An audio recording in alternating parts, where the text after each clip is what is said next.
নমস্কার, আমি প্রলয় পাত্র, এমডি টিএনজিসিএল। আমার ডান দিকে আছেন Shri SC Reang, director commercial TNGCL. আমার বাঁ দিকে আছেন সুব্রত দেবমা, সিএফও টিএনজিসিএল।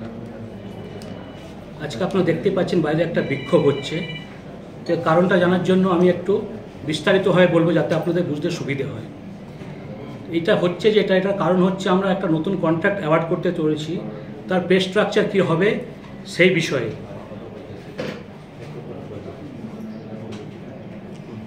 তো এখনও পর্যন্ত যা হয়ে এসছে যে পে স্ট্রাকচার কী হবে তার কোনো প্রথমাফিক নিয়মকানুন ছিল না। এরকমই টেন্ডার হওয়ার সময় কিছু আসছেন, বিক্ষোভ হতো, টিএনজিসিএল কর্তৃপক্ষের সঙ্গে কথাবার্তা হতো, তারপরে একটা নেগোসিয়েশন এইরকম হয়ে তারপরে পে স্ট্রাকচার ঠিক হতো। প্রতি বছরই তাই হয়ে এসছে। তো আমি যখন গতবার টিএনজিসিএল এমডির চার্জ নিই, আমি বলেছি যে একটা ট্রান্সপারেন্ট সিস্টেম ইন্ট্রোডিউস করতে হবে।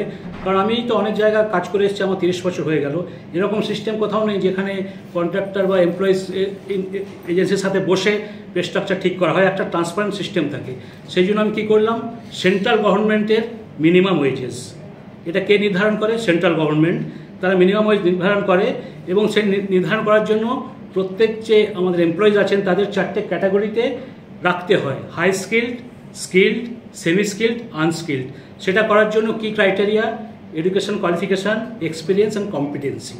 তো আমরা প্রথমেই চেষ্টা করেছি যে যারা আমাদের কাজ করছেন তাদের এই 4টে ক্যাটাগরিতে কীভাবে সেট করা যায়, এবং তারপরেও স্পেশাল অ্যালাউন্স দিয়ে তারা বিগত দিনে যা পেয়ে এসছে তার থেকেও যেন একটা ভালো অ্যামাউন্ট আরও বেশি পায়।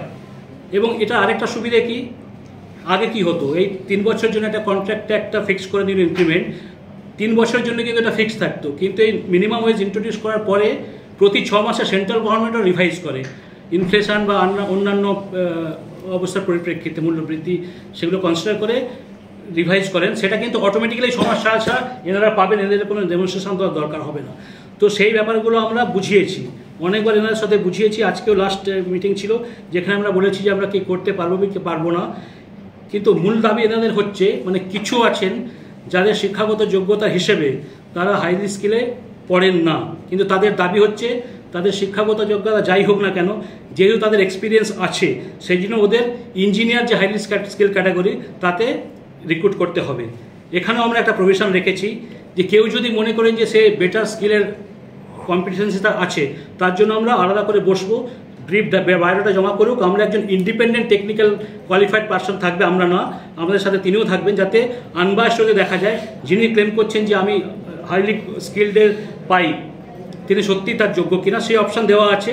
কিন্তু তার সাথে এনারা শুনতে রাজি নন, ওদের ওই দাবিতেই অনড়। 4-5 জনের জন্য এটা, আর বাকি যারা এখানে সামিল হয়েছেন তারা কিন্তু এটা দুটো কন্ট্রাক্টের জন্য এটা হচ্ছে, পিএনজি ওএনএম কন্ট্রাক্ট আর ফোরকোট ম্যানেজমেন্ট। কিন্তু অনেকেই আছেন যারা এই দুটো কন্ট্রাক্টের সঙ্গে যুক্তই নয়, তবুও তারা আছেন, তারা জানেনও না।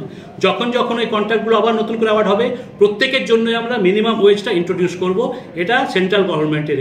আর এই যে কম্পিটেন্সি, এক্সপিরিয়েন্স, এগুলো আমরা নিজে থেকে বানাইনি। এখানে আরও দুটো সেন্ট্রাল গভর্নমেন্টের কোম্পানি আছে, গেল আর ওএনজিসি।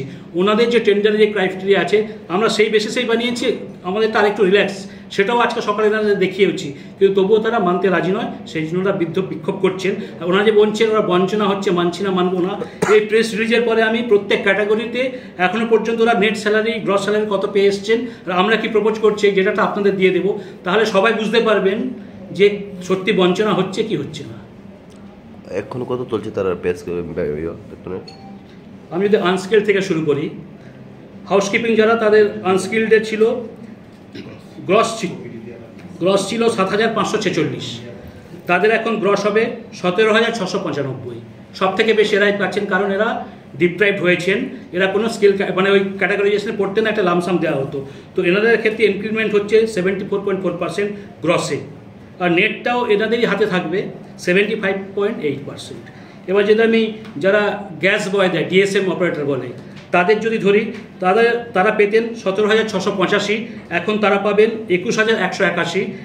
এটার গ্রসে বৃদ্ধি হচ্ছে 3,496, পার্সেন্টেজে 19.8%। এরপর যদি আমরা সুপারভাইজার লেভেলে ধরি, ওনারা পেতেন 20,846, এখন হবে 24,102। তো নেট বাড়ছে 32,356, নেট মানে আমি গ্রসের কথা বলছি, আর পার্সেন্টেজ 15.6। সেই রকম যারা পেট্রোলিং ম্যান, যারা পাইপলাইনে হেলথ চেক করার জন্য ফুড পেট্রোলিং করেন, তারা পেতেন 20,402, তারা এখন পাচ্ছেন 22,893, 2491 বাড়ছে ওদের। হেল্পার যারা তারা পেতেন 16,654, এখন পাবেন 19,346, 2692 বাড়ছে। যারা সাইট ইনচার্জ তারা পেতেন 24,700, এখন পাবেন 26,925, 2225 টাকা বাড়ছে। যারা প্লাম্বার তারা পেতেন 21,766, এখন পাবেন 25,889, 4,123 টাকা বাড়ছে। ওয়েল্ডারেরও তাই বাড়ছে। আর যারা ইঞ্জিনিয়ার তারা আগে থেকে বেশি পেয়ে এসছেন, তাই ওদের বৃদ্ধিটা কম।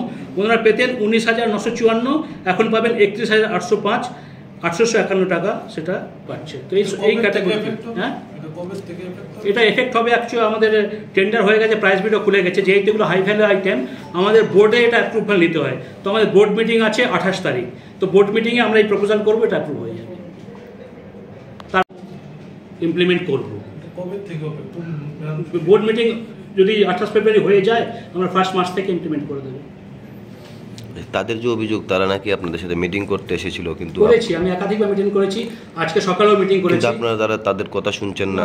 ওই তো কিছু আছে যারা এমপ্লয়ি, তাদের শিক্ষাগত যোগ্যতা হিসেবে তারা সেমি স্কিল্ডে পড়েন, তারা হাই স্কিলে পড়েন না, কিন্তু তাদের দাবি যে যেহেতু তারা এক্সপিরিয়েন্স আছে তাদের হাই স্কিলে করতে হবে। তো আমি সেটা মানা করি না, আমি বলেছি কম্পিটেন্সি চেক হবে। তার জন্য যেটা আগেই বললাম যে ইন্ডিপেন্ডেন্ট একজন আসবেন টেকনিক্যাল কোয়ালিফাইড, তিনি আমাদের সামনে বসবেন, আমাদের সামনে বসবো। যে বলছেন যে আমি স্কিল থেকে হাই স্কিল বা সেমি স্কিল থেকে স্কিলের কম্পিটেন্সি আছে, তারা ওদের রেজিউম জমা করবেন। কন্ট্যাক্ট হওয়ার পরে ইঞ্জিনিয়ার ইনচার্জকে, ইঞ্জিনিয়ার ইনচার্জ সেটা ফরওয়ার্ড করবেন, আমরা রিভিউ করব, তারপর ইন্টারভিউ করব, যার কম্পিটেন্সি আছে তাকে নেব।